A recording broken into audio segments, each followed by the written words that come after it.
তো চলো, এটা এখন মুখে শুকিয়ে গেছে, এদিকটা হালকা হালকা একটু ভেজে আছে, এটাকে এবার টেনে তোলা যাক।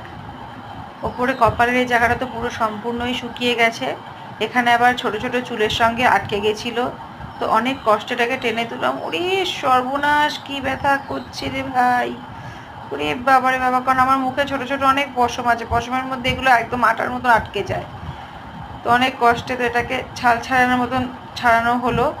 তো যাই হোক, মোটামুটি ভালোভাবেই স্মুথলি উঠে গেছে। এদিকের গালটা বাকি। আমার এমনিতেই চোখগুলো খুব ছোট ছোট, আর এই সব কাজ করতে গেলে তো আমার চোখ দেখাই যায় না। আমার দিদির মেয়ে আমাকে বলে তোর তো চোখই নেই, মানে সত্যি কথা।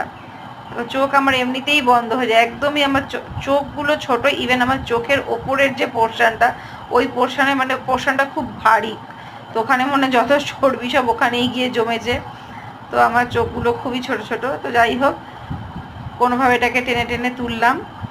তো এখন এপাশটা উঠে গেছে, এবার আমি পুরো মুখে হাত বুলিয়ে দেখে নিচ্ছি যে আর কোথাও কিছু রয়েছে কিনা। তো যেখানে যেখানে ছিল অল্প অল্প করে খুঁটে খুঁটে তুলে ফেলছি। দেখো, মোটামুটি মুখটা কিন্তু আগের থেকে অনেক পরিষ্কার হয়েছে।